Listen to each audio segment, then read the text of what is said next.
And we're recording. So, hi, it's finally time for the video some of you have been asking me about, and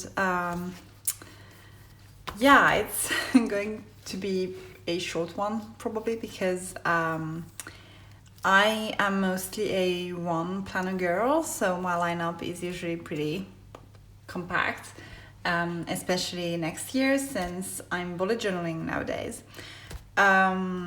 But I will walk you through some of the things that are changing, some of the things that are staying the same, and hopefully inspire someone maybe, or just make you enjoy your time with me.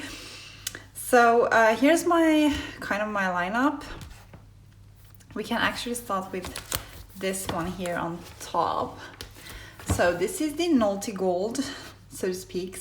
This is how it's called in kind of layman's terms. So the Naughty Gold is the number, I think, 3121. Yeah, so it's the biggest size of the two options. And the cover is leather. It's a really pretty and simple planner. You have the gold embossing here, and then the gold edged pages. It comes in a red box that I've thrown away because that's how I roll. And this address and memo book in the bottom here. And let me just close my apps so we don't have to hear them. But yeah, so it comes with one address and memo book, and then two lined memo books in addition to that. So there's a lot of space for notes. So how it's set up, you have this really nice kind of thick parchment-like paper on the inside. It's really yellow. If I compare it to something white, which I can. Let's see. This is white paper, and this is how yellow the Naughty is. Doesn't bother me, it's a very vintage look that I kind of like. Everything is written in green.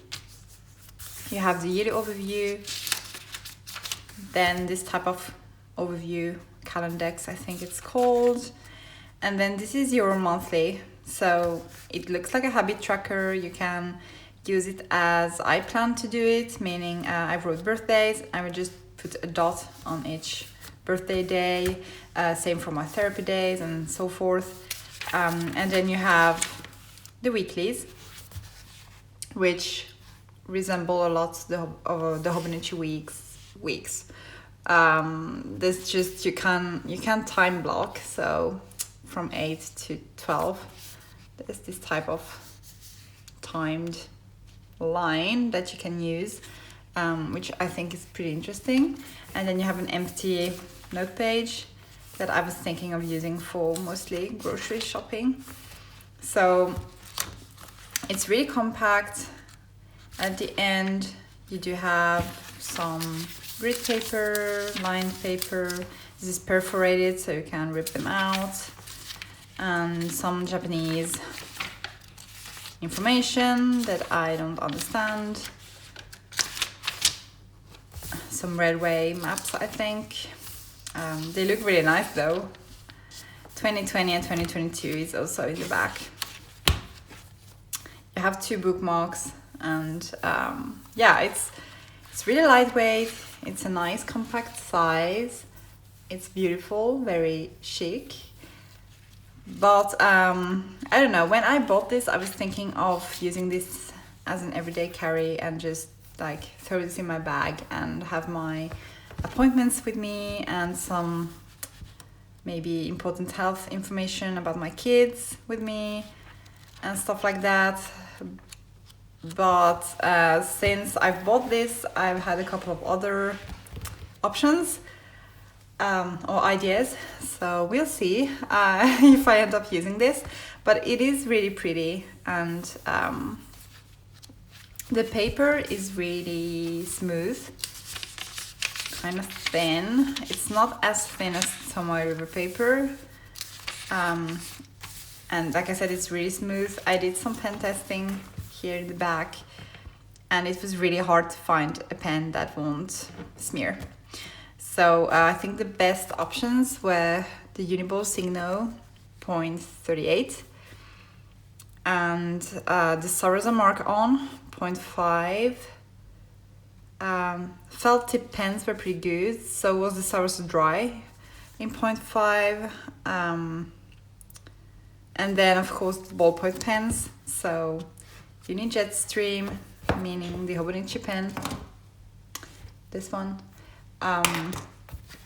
Works really well, so I probably end up using something like that. But yeah, so this is one option for my everyday carry. The problem is that I decided to change back into a different wallet setup. So I've been using a Pocket as my wallet for some months now. So I have like some stickers here. Yeah, some, okay, name it, stamp card here, a credit card, some deco. I do have an overview of the year, birthdays, and little monthlies. And then I've had like a few dailies in case I need them. Space for lists and notes. Some information like a makeup reference. An inbox for home. Project planner. Some information about my kids. And random shit. Vehicle maintenance and just space for notes. And then my passport, because I have lost my wallet recently, and that's why I just have one card here, and it's not even mine, it's my husband's. I'm waiting for my new cards in the mail. But yeah, so this has been working fine, and there's a back pocket in this Holborn and also in the Malden that I have, so it's easy with receipts. But I mean, I'm not really using this. I mean, I'm using the wallet option, but everything else in here actually I'm not really using except for the monthlies. So that's why I was thinking of moving into something like this and then have like a separate little wallet. But now I lost my card wallet, and I shopped my stash and found this. And this is a Chic Sparrow Nano that I absolutely love. And the leather is Odyssey. I cannot remember the color, but it's discontinued, so you cannot find it on the website anymore.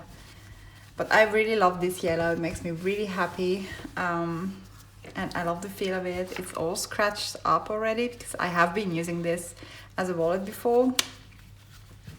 And like, if we compare sizes, this is like half of the pocket planner and a lot smaller than even this one.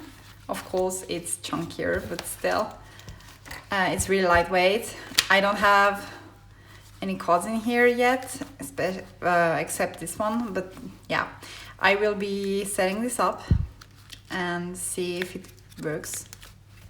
Right now I ordered some stuff for it, and my idea is to have a monthly, like just a tiny monthly in here with my appointments and a little notebook to jot down grocery lists. We mostly order our groceries anyway, so it's just for like the small errands that I do. And this might actually be perfect as a wallet. So this may be part of my 2021 setup. It may be something I use instead of the Nolte. the pocket planner will probably just take a break for now. As much as I adore pocket size, but you know, yeah, this will probably take a break.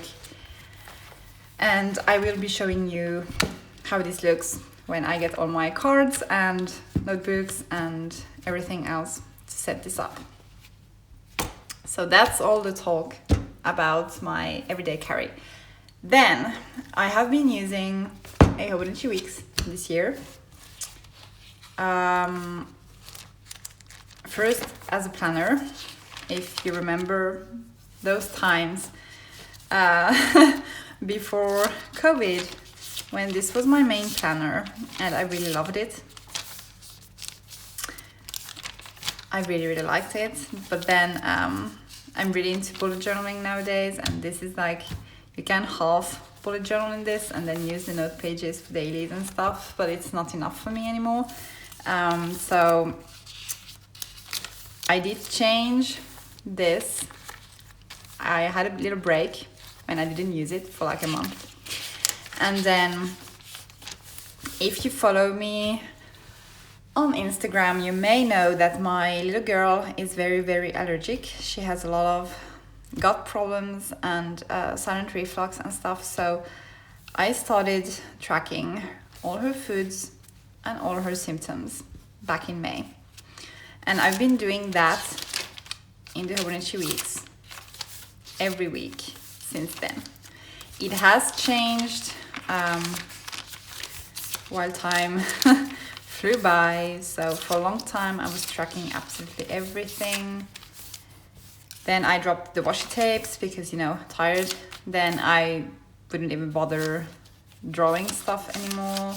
I had some weeks when I was just so exhausted. Then I continued.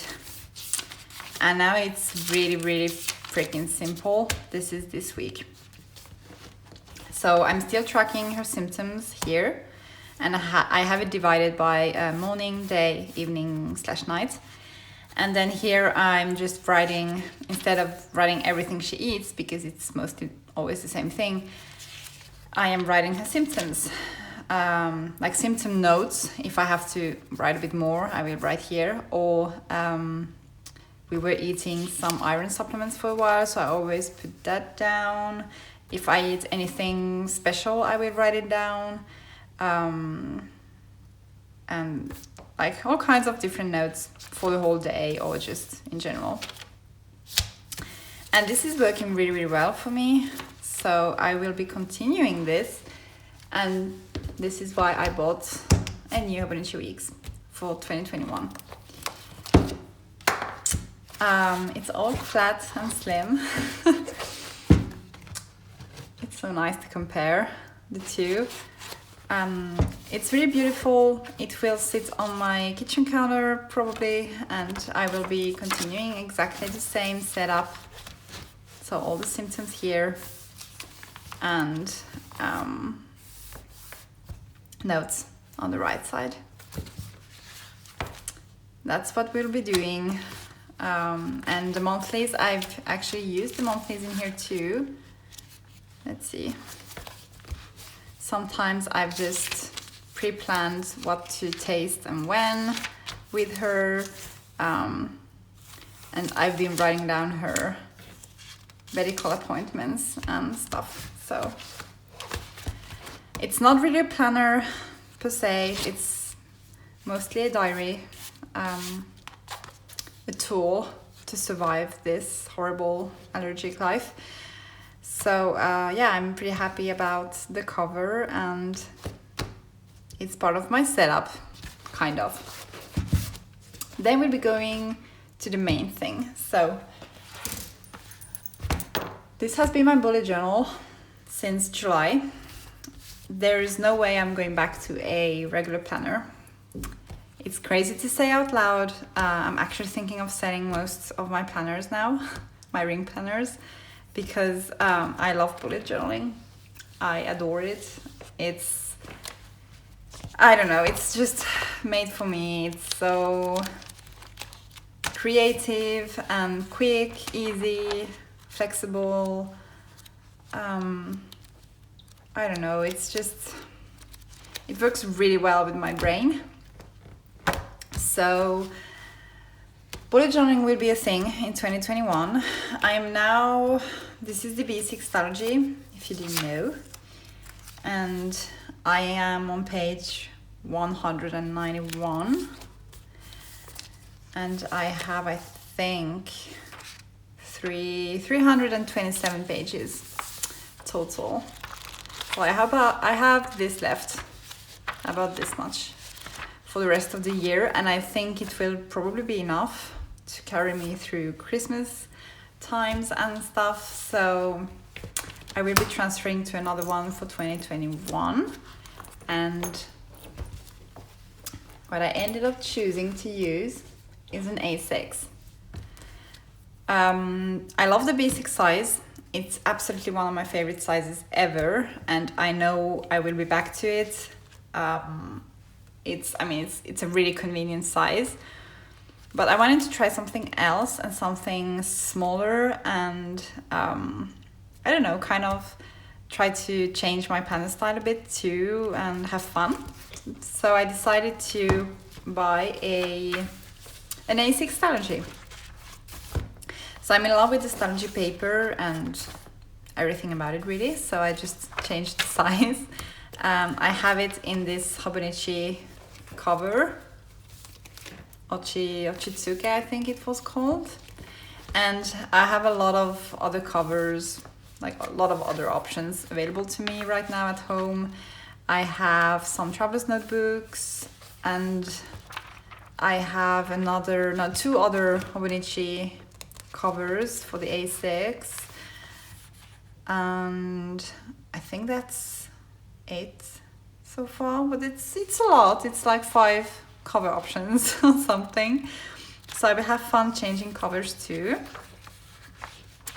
And yeah, I'm really excited because I have been in an A6 TN before and I love the size, but planning in a traveler's notebook is not really my thing. Like actually using the traveler's notebook system where everything is in a different notebook is not working for me. I like one big chunky mess of a notebook. So I like the covers, but I prefer using this kind of system. So yeah, I'm excited, and the smaller size means I'll have to adapt my planning style, which is a nice challenge. I always like changing sizes, and yeah, I'm really excited about trying this one and sharing my journey with you. So this is kind of change, at the same time it's not, because I'll be continuing the Bujo life. And also, this is so lightweight and compact compared to the B6 that it's also a reason why I think I might not need the Nolty, because this is fairly easy to just put in my bag compared to the B6. So we'll see what I decide to do, if I'll even need the Nolty at all. But yeah, these 3 are the new things, and this will probably be a part of it if I end up using it for the next 2 to 3 months at least. But I'm pretty excited about it. So thank you so much for watching. I hope you got some inspiration, or just, you know, some nice me time for yourself with YouTube and me. Thank you, and I'll be back with something else pretty soon. Bye.